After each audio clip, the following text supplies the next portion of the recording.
In this video we're going to take a look at layering kick drums and a close look at this rack which has been designed exactly for that purpose. So first let's take a look at a kick drum sample, and you can see that this can be split into three main parts. You have the initial clicky sound at the start of the sample, which sits above 1K in the frequency spectrum. Then you have the main body, the kind of punchy part of the kick drum here. This is usually sitting between about 120, 100 Hertz and around 1K.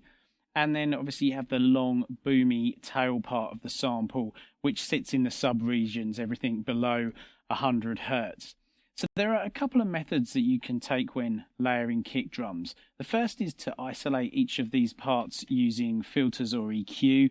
So for example, if you used a low pass filter to take out all of this clicky element and all of the punch and just rolled it down to around 100, 120 Hertz, you'd just be left with the subby region of one sample. And then again, using EQs and filters, you could isolate the punchy part and this high click.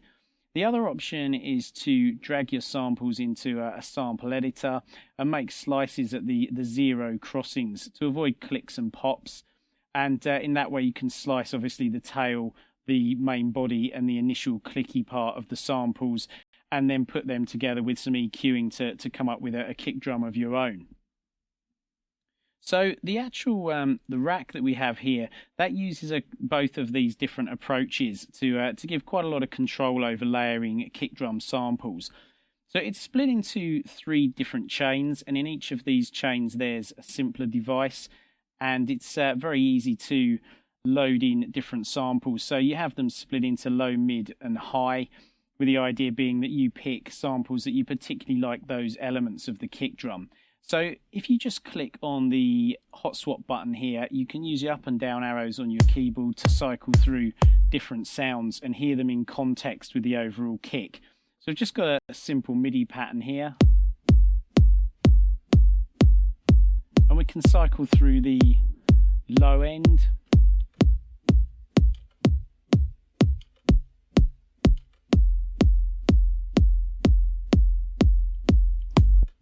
So I think I prefer the sample that we had in there to start with, and likewise just flick through finding the samples that you like for each portion of the kick drum you want to build.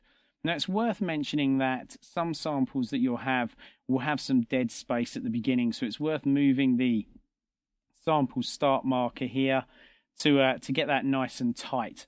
So once you have your all of the kicks and you've got a sound that you quite like, you can then move over to the macros. So if we go through these in order, the first one is the low mid crossover point.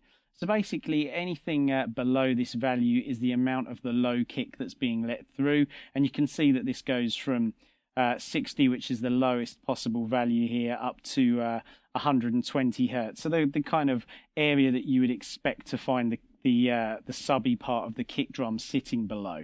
So if we just use this,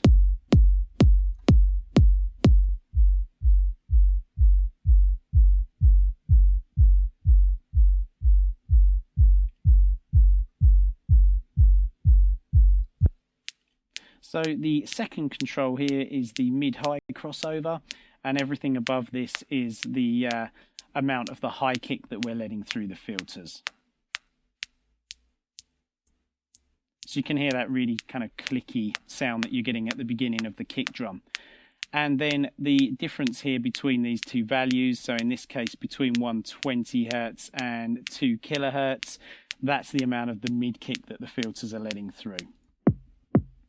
So you've got this nice kind of knocky sound. And so you can balance them.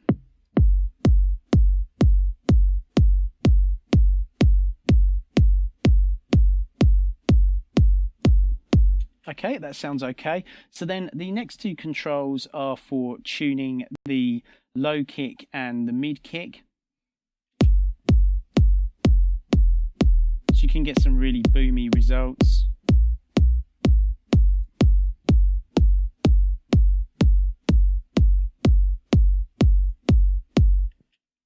And then if we move on to the second row, the mid start point here, which I'll just show you that working. So we've got the simpler for the mid sample here. You can just see it's firing off the sample now from further in. And the reason this is mapped is because sometimes when you're layering kick drums, you can get phasing issues between the sample that you're using for the low subby part, of the kick drum, and the punchy mid part. And if you're a DJ, perhaps you've used CDs or vinyl, you'll be familiar with this sound when you've got two tracks playing and they start to slowly drift out of the mix and the kick drum starts to lose power. You almost start getting a kind of hollow sound coming out of that. So you can use this mid start point here to just help to really get the punchiest sound you possibly can, as the way that once this is fired off at a different point in the sample, it almost changes the phase. So if we have a listen to this.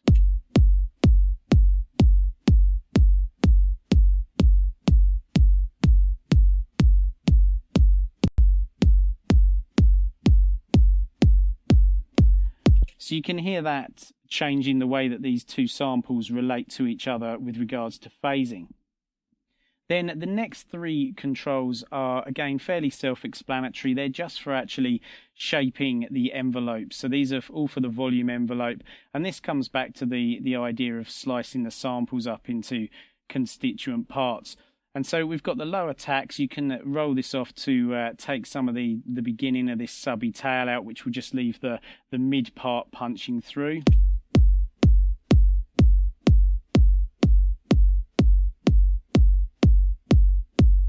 And then the two decays, which really affect how boomy this kick drum's going to be, or how tight and punchy it might be.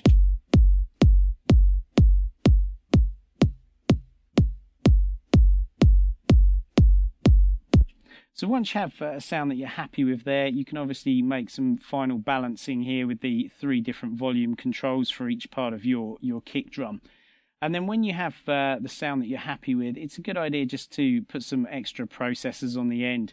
So you get the drum that you're happy with in the kick rack, and then you can add a few other processors. So here I've just got a saturator on this kick drum, and the idea here is that it colors all of the samples, and it just helps to make the kick sound a little bit more uniform, like they all belong together. And then there's a compressor being added, and when you add the compressor, you can obviously shape the overall sound by using the attack and release controls. And once again, it helps to glue the sample together. You might also want to stick an EQ in the chain, which you would stick before this compressor. So that was a very brief video, really, just to introduce this kick layering rack and discuss kick layering in a bit more detail. The rack is available for download for free off of the website. If you're a subscriber, then you will have already received an email with links to download this rack. If not, just head over to www.quantizecourses.com, and on the right hand side there's a box to subscribe, and you'll be sent the link to download this rack.